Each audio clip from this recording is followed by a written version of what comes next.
So imagine this. You are going to a hotel that you spent at minimum $5,000 per night at Mexico's hottest, newest luxury resort. You would think that this hotel would provide you with the most hospitable experience on this planet. Well, maybe if that hospitality includes gaslighting at the gate and a police escort at the property. This is what happened to one of my favorite creators here on YouTube, Ryan Walker, who is known for providing fair and incredibly thorough and engaging reviews on luxury hotels. Experienced possibly as a fellow traveler, one of my worst nightmares. Let's see what happened. I had one of the most disappointing and embarrassing hotel experiences you could possibly have. I was so excited to check in to the Amanvari Hotel that just opened this week. And if you don't know me, I'm a luxury hotel reviewer here on YouTube. I specialize in very honest reviews of the world's best properties. I'm not going to give away too much as to what happened. I want you to watch the footage. This hotel is $6,000 a night. I'm going to show you what happened when I got there. Very excited, the brand new Amanvari opening. It is quite the drive. So you got a 2-hour drive from San Jose del Cabo into kind of the wilderness here. So it takes around 3, 4, 5 hours just to fly into Mexico. And so now he's taking his taxi for 2 hours. Mind you, even though we're in Mexico and Mexico is supposedly cheaper, it's still quite expensive to take this taxi. But even more if you are a consumer of the Aman, luxury hotels, money probably is not an object for you, but your time certainly is. So remember, 2 hours just to get to the property. They don't really give you very clear directions via email or really anywhere about where to go or what to do. So we've now circled around twice to try to find the hotel. It looks like a warehouse. Is this the hotel? He said this is the hotel? Proyecto Amanvari.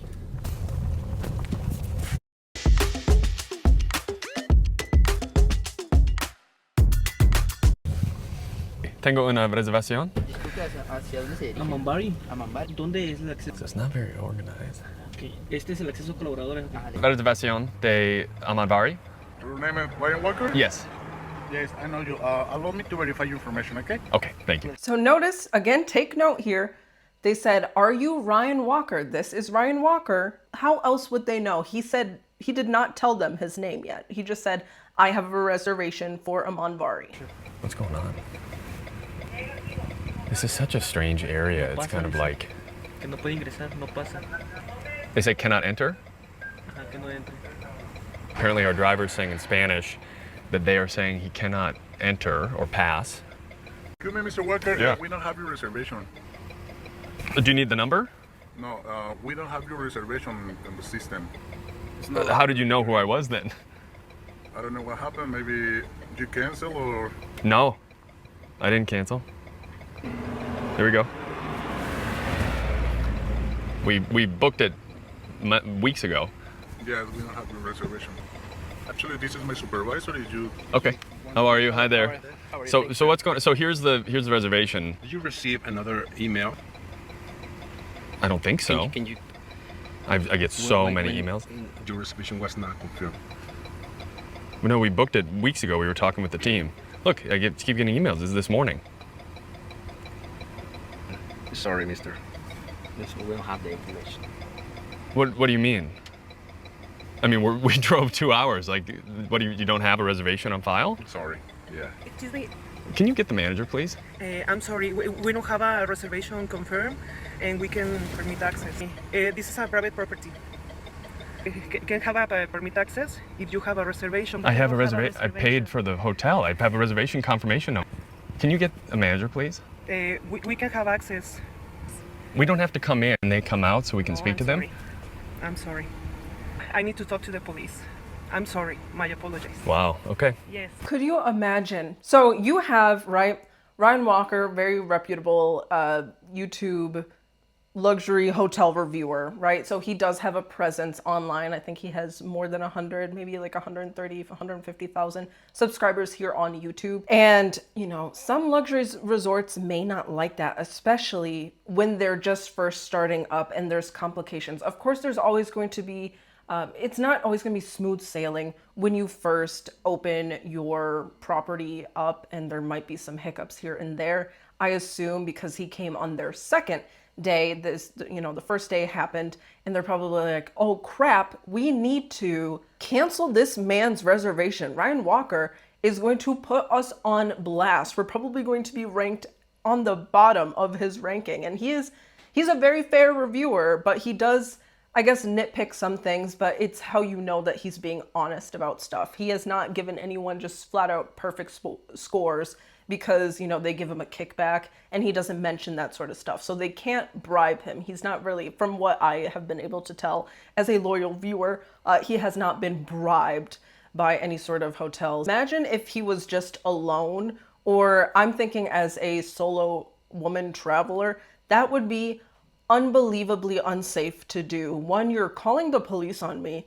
Police presence, right? The police in different countries, if they're anything like American police, they're a little bit shady, right?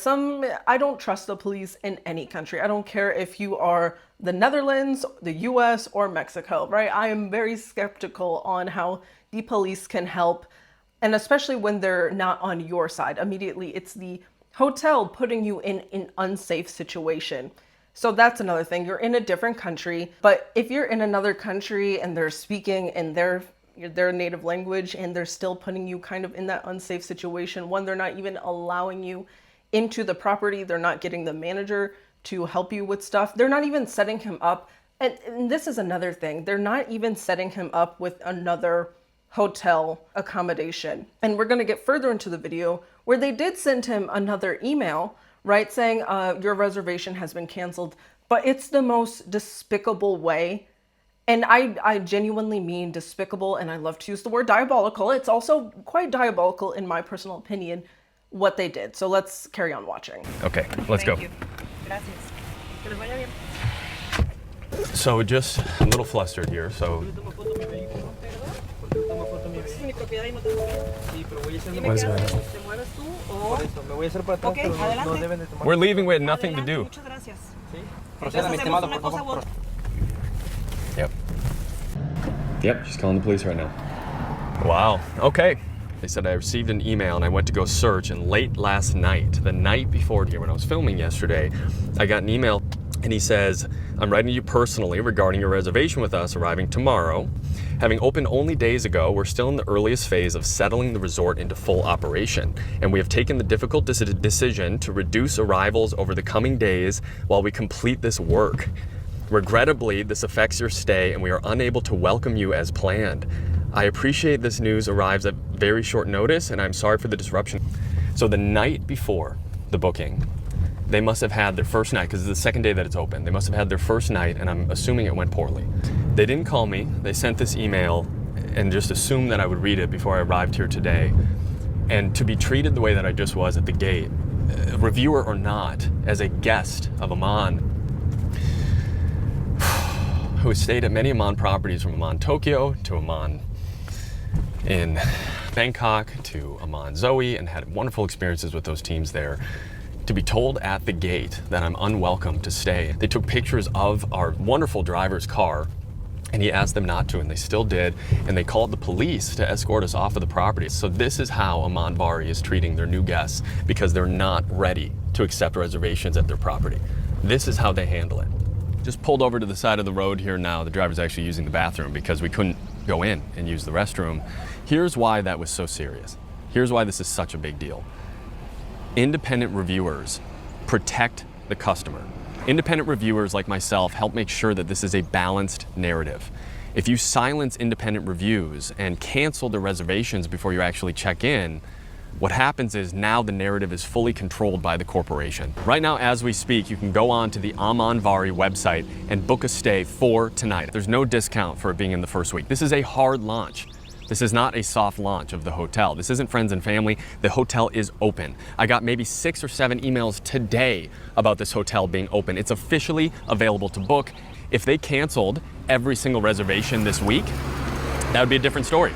And even if they did cancel every single reservation, that's severely messed up, because sure, you can get travel insurance, and also, right, if you're booking at this property, right? I think I misspoke at saying it's minimum 5,000. He was saying people are saying it's minimum $6,000 for one night at this property. So not only are you out that money, you don't know what the situation is for your guests there, right? Some people are, not just American travelers where it's a less of a time commitment for them. They could be coming from Africa, from Europe, from, God forbid, Australia. I think that's a really long flight for you guys. Or New Zealand, like y'all, just flying in your own country is messed up. It's like equivalent to United States flying, right? Like it's taking you a long time. So for wealthy people who are more likely to be booking at this Amanvari resort, they are losing their time, and that is unacceptable to do to your guest. You needed to figure this out a week before instead of doing this BS hard launch, right? A soft launch would make more sense. As he was saying, less people go to the property. It's not a full booking if you are not ready. And then Ryan goes on to talk about, it's very important for reviewers, independent reviewers, to protect the consumer.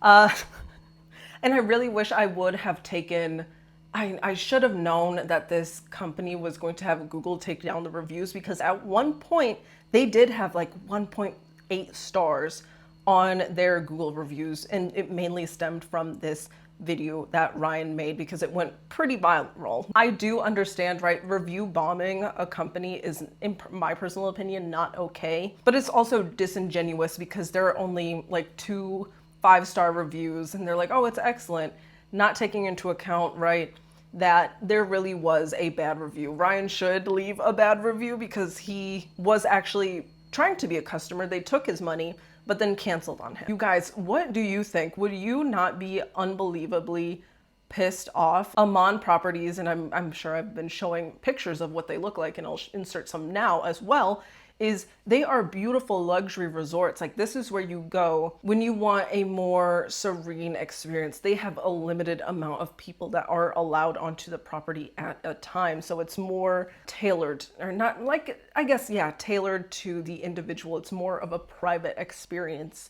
just more luxurious in general, which is why they are able to price in the multiple, like in 5,000 minimum for a night's stay, because you're buying that sort of luxury feeling. If they're not greeting you by name, it's not a luxury hotel, even if the price says they are. One of the best examples of a hotel that got it right, off the top of my head, Mandarin Oriental Lake Como. There's like a gate before you even enter the property. The gate knows your name, and then there's like the driveway that you pull up to, they know your name, and then you walk to another desk for check-in where they offer you coffee and you sit down and they know your name. I stayed at the Venice, stupidest name ever, in Venice. It's a much smaller property than the Mandarin. I think it's got 40 keys, if not less. We were there for 3 nights. Every single time we entered the property, not only did they not greet us by name, they asked us if we were staying there. This happened 2 days in a row. I went to go get contact solution at a pharmacy because they couldn't provide it for me. I'm spending like 2,700 euro a night. It was a peak time frame. I come back literally no more than 30 minutes later. Are you staying here? Are you kidding me? You watched me leave like half an hour ago. Worst hotel I've ever been in. But my point, they should be greeting you by name. And as we saw with with Ryan's experience in the first video, is they did greet him by name. They knew exactly who he was. And I will say, if you are spending, you might think this is like, oh, poor rich girl. If you are paying for this sort of experience, imagine you're saving up and all you want is, to experience one night of luxury. You're middle class, even upper middle class. This is a very, 2,700 euros is like 3,000 and some change dollars. That's a lot of money. So if they can't even recognize that you're staying at the hotel, let alone greet you by name, that's kind of messed up. So I gotta say, luxury, that would not be worth it for me. You should be able to, as well as get contact solution. That is such a simple ask to just have. Typically, I believe there will be butlers assigned to maybe a section of the hotel or even to your individual room. I know they have them for nicer cruise ships where you get a butler, and they should be able to fetch you contact solution. You shouldn't have to go out and get that yourself. Obviously, you will be paying a higher price than if you were to go down to the convenience store or where, the market to get it yourself. But if you're spending that much money, you probably don't care in the first place. So that it needs to be service oriented. That's when luxury is not luxury. And you're like, why? What was the point in me spending $2,700, $5,000 a night to stay here? And some of the comments here are saying, as a woman who travels solo quite a bit for business, it's extremely reassuring. I have some hotels I frequent quite often and have a steady routine. One time I was out much later than I typically am, and I had mentioned coming back for dinner, and I saw the concierge that morning. When I didn't come back after dinner time, I received a text from the FD manager just checking in on me. That speaks volumes. That is also another thing. Again, as someone who is a solo female traveler, my safety will always be number one for me above money. If I am not going to stay in an Airbnb like I am right now. I know I like to diss on Airbnbs, but honestly, if you get an Airbnb in Europe, they're so much better. I prefer to get Airbnbs where they don't have, that sort of crisis. For example, I would never get one in Spain. I know the Spaniards are like good, and I wouldn't get it in Portugal either because their housing is messed up compared to what their salaries are. But I will always put my safety ahead of my money. I would rather go into more debt to be in a safe location. And if a property doesn't make me feel safe, like again, if the police are being called on me for just trying to check into my reservation, that is not okay. That is not okay in the slightest. I was not on your side until you said $2,700 a night. They should at least know my name. Damn. Exactly. My 2-star hotel greeted me by name every day. Hospitality is a lost art. I agree. People go to school for hospitality specifically. This is a lost art, especially at a luxury place. It should just be commonplace. All they do here at the Ritz is give us love letters. So this one is from engineering, right? We apologize for the experience with our AC system. Our system is not equipped with a heating function. Why did engineering give us chocolate candy tools? Like I can't. And then, thank you for celebrating your special day here. Please enjoy the rest of your stay. We noticed that your Aquaphor and Aveeno lotion were running low, so we took the opportunity to replace them. Again, mahalo. They went to CVS and replaced the Aquaphor. The Aveeno is your body wash. The Aveeno is my body. Did they replace my body wash? Wait. Hold on. They bought Aveeno too! So this is a great example of what, at a bare minimum, these nicer places should be doing for their customers, for their guests. I think this was the Ritz-Carlton.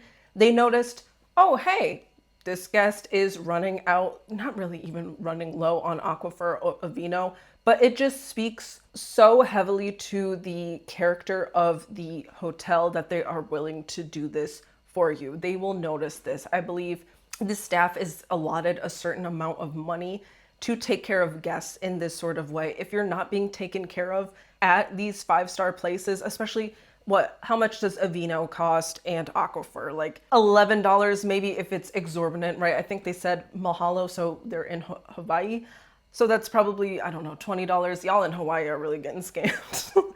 Prices I hear are incredibly high, but again, just $40, $40, $50 maximum to make a guest day. It doesn't take much to do this, and I'm sure they are greeting them by name. They're at least recognizing their faces. If you like videos like this, I post at least once a week. Go ahead and subscribe if you want to see more. If I check into a hotel and see any of these things, then I'm checking straight back out again. My name's Liv, I'm the hotel snob. I worked in luxury travel for over 10 years, and this is hotel hell. The first one is towels on the bed. I'm staying in a hotel room. It's a given you're going to provide me a towel for the night. I do not need to see in a hotel room my towels folded and provided on the bed for me. Also in that category, cuddly toys. No, I don't want to see a cuddly toy that doesn't belong to me in a hotel room on my bed. No, I don't want to talk about the germs. Let's not go into that. No cuddly toys on the bed and no towels on the bed. Number 2 is one size fits all hotel robes. No. There is nothing more triggering as a woman than going into a hotel room, going to the bathroom, looking forward to a nice long soak. You're going to put on your hotel robe, only to find it doesn't close, it doesn't shut. You have that strip of flesh down the middle because you can't get either side around you. No, hotels need to... As someone who is bigger and experienced this which makes sense, where I experienced it in Japan, right? They do provide you with all of your toiletries, like very basic products, like stuff you can buy off of Temu, but it's still provided for you, as well as the slippers.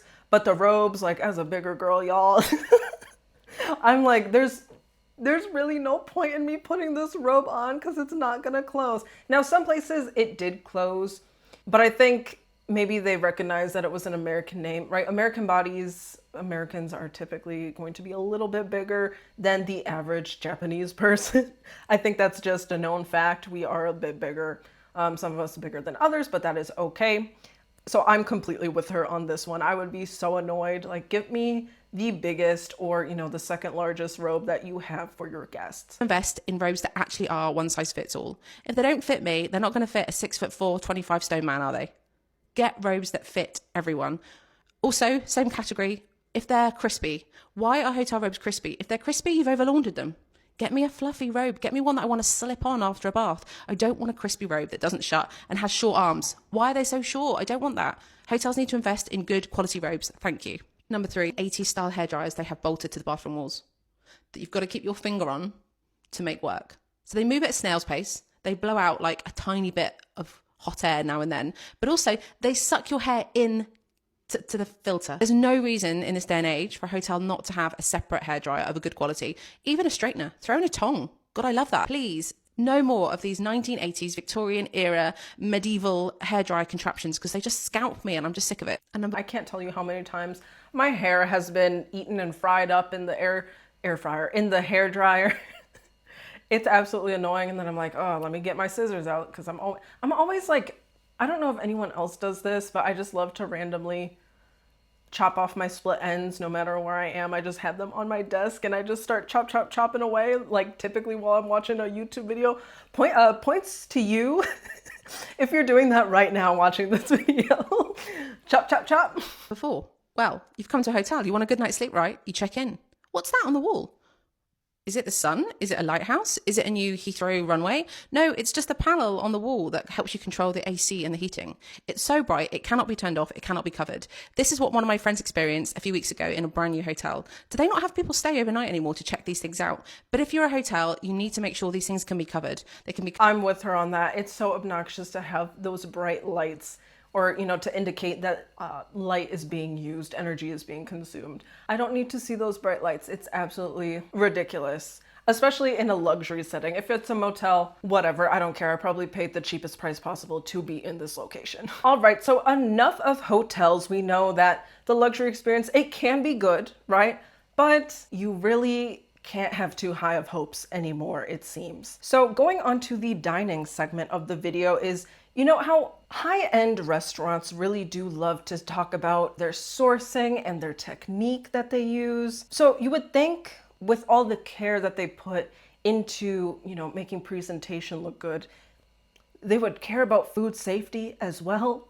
Well, somehow a chicken dish for a $2,000 group bill tab came out raw. Let's see what's going on. This might be the worst dining experience we've ever had.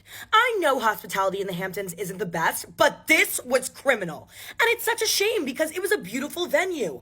I was off duty. I was not planning on taking content. But when we had to wait 2.5 hours to order an appetizer, all bets were off. After 3 hours, the apps arrived. The first red flag was an A5 Wagyu tartare disguised in beet sauce. Can you imagine a plate of A5 untouched and questionably vegan? The seafood tower collapsed on its own and ruined our friend's dress. Thank God it didn't fall on me because I would have done a Teresa Giudice table flip. The level of cap in the menu descriptions is unprecedented. This is considered chicken with caviar. It looks like a Chad made this, and now I'm calling the Cocodoc police. Someone alert McCormick because they clearly need a restock of seasoning. Every dish was flavorless. The steak was okay, but everything's okay when it's drowned in butter. After 5 hours, we were hit with a $2,000 bill, and the only thing they did to rectify the situation was comp the seafood tower that fell on the floor. I was waiting for Ashton Kutcher to come out. I thought we were being punked. Mavericks, you have a lot of audacity. Go cry about it. Despicable. So $2,000, okay, right, it's a group meal, it's a group bill. Waiting 2 hours just to order. I assume that they did tip on this bill, or because it's a big group, right? A large group means automatic gratuity. Not getting your not even being able to place an order within 2 hours and then getting your food an hour later for an appetizer. For me, that is unacceptable. They could be busy, but at some point, when do you just like stop letting people in? Of course, I've never been a server, so servers in the chat, especially for, I believe this is a higher end restaurant, let me know what the sort of protocol is, why it would take 2 hours to take an order, especially for just an appetizer. I don't know. None of that looks edible, to be honest, and it probably didn't taste that good either. Seasoning is a blessing. That's why we started wars over it. $2,000, and it looks like they barely bothered to cook anything, because they barely bothered to cook anything. Crying because I thought the chicken was a tuna steak. The food safety standards, of course, you can ingest raw chicken, but under very specific, pristine circumstances, especially when prepared by a professional. LA Fine Dining is a scam, and I'm done pretending. If you've been following along with this story, you probably already know about our sad piece of beef Wellington that we got for $140. Now, this is what they served us as our dessert. Savor it. It's the best part. Now I'm just waiting for my Swiss Miss milk chocolate. After the very disappointing main course and the main reason why we booked this place for the beef Wellington, they had the audacity to serve us these 99-cent store Christmas cookies. These cookies were so stale I wouldn't even serve them to my dog. Imagine paying $300 for a meal expecting fine dining and getting garbage food served on pretty plates. Straight out of a box. Can we prepare for that? Yeah.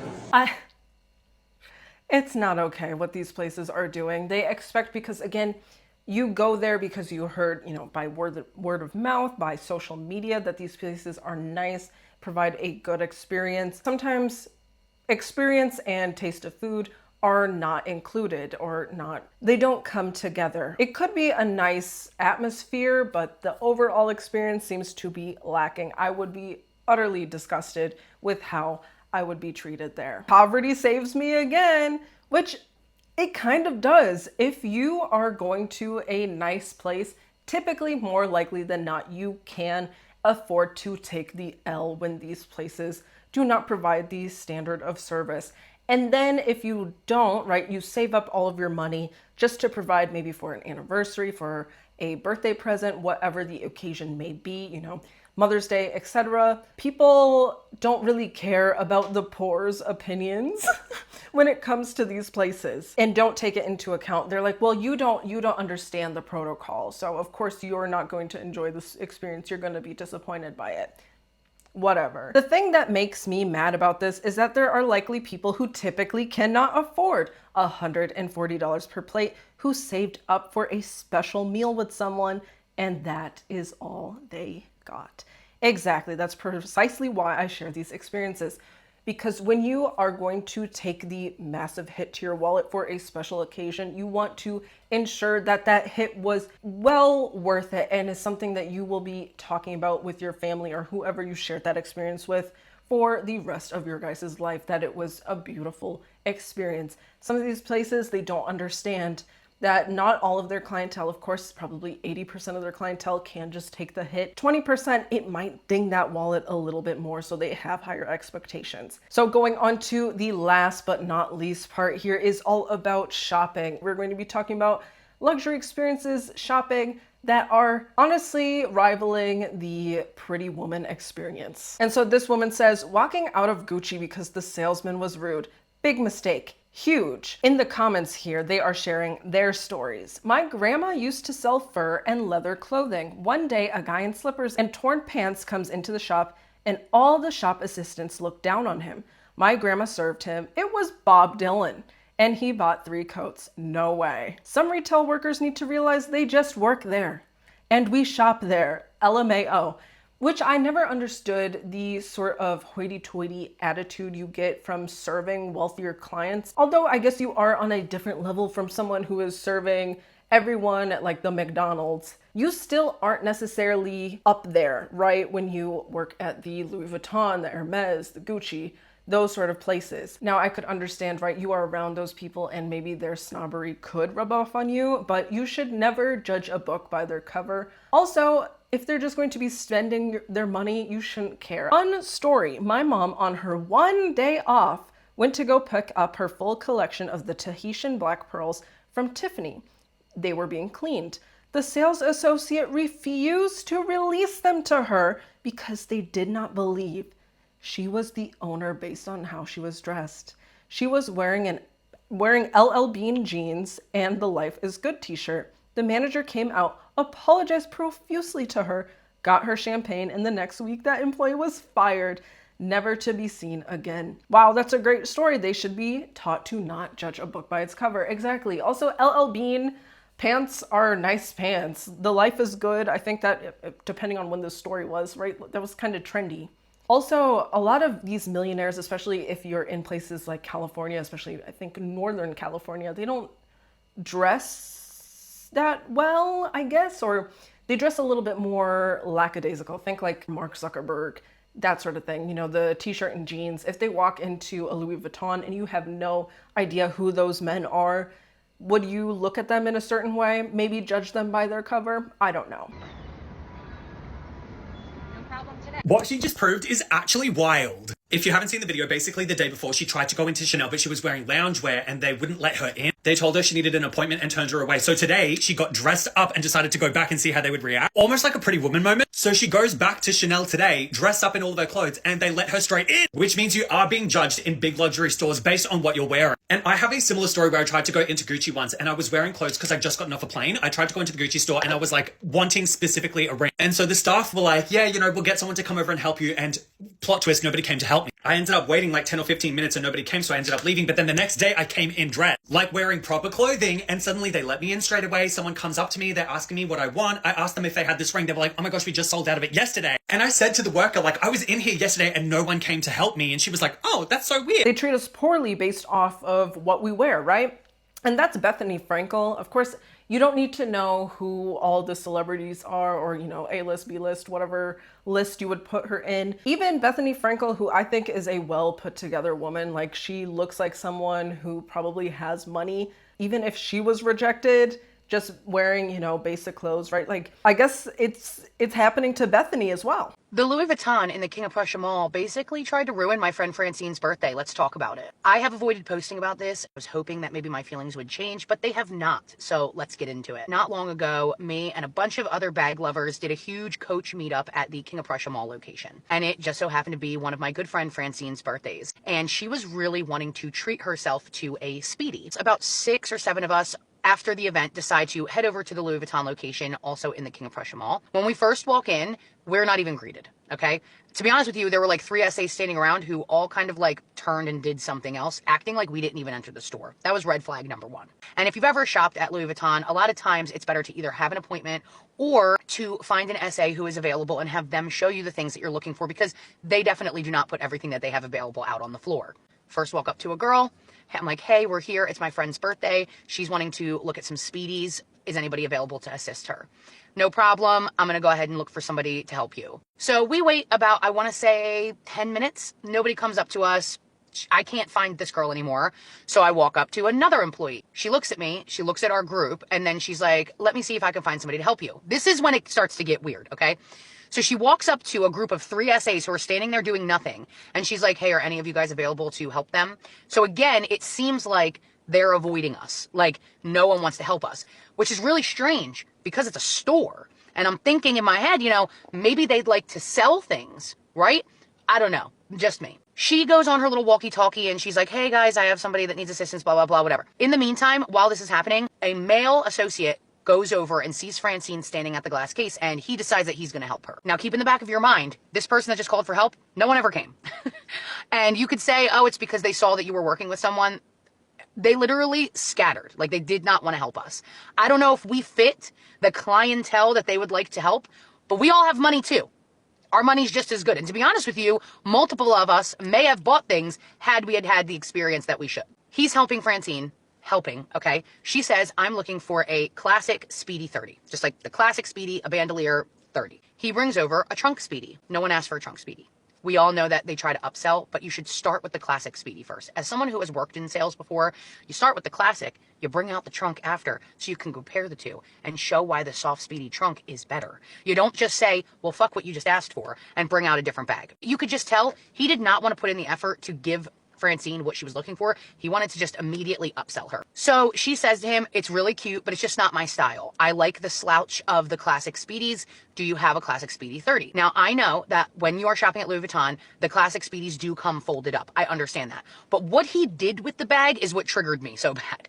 He brings out this bag that's all folded up.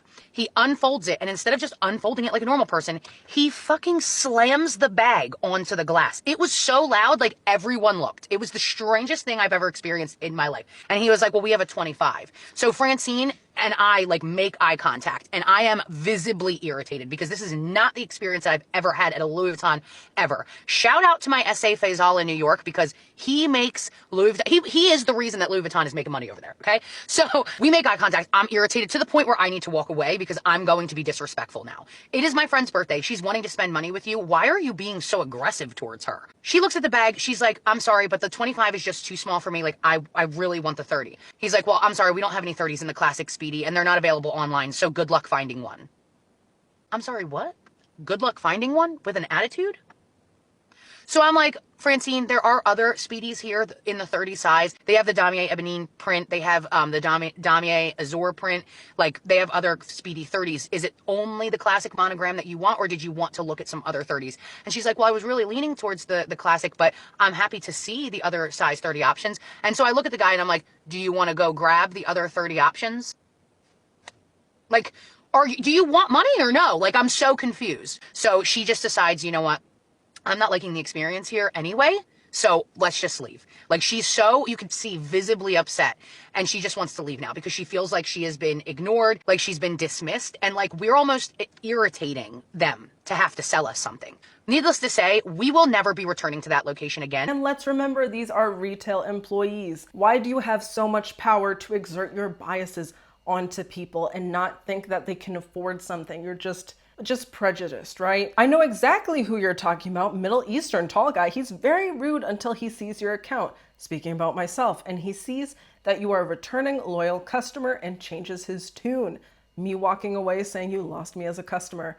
That is so diabolical. I worked in a financial advisor's office, and you would be surprised how many millionaires don't look like millionaires. You don't know what the situation is. It could just be on the whim thing. I worked at a luxury retail in the mid-90s, and one day we had a woman walk in shorts, t-shirt, and Nikes. Hair in a wrap with curlers in. Everyone but me scatters. I keep looking at her as I'm helping her and thinking, I know this woman. She chooses a pair of shoes, hands me her Amex, and I go straight to the back. Sure enough, I did know her. It was Mary J. Blige. Wow. She is incredibly nice, by the way. I don't care how you look or who you are. If you're in the store, you deserve the same level of service, respect as anyone else.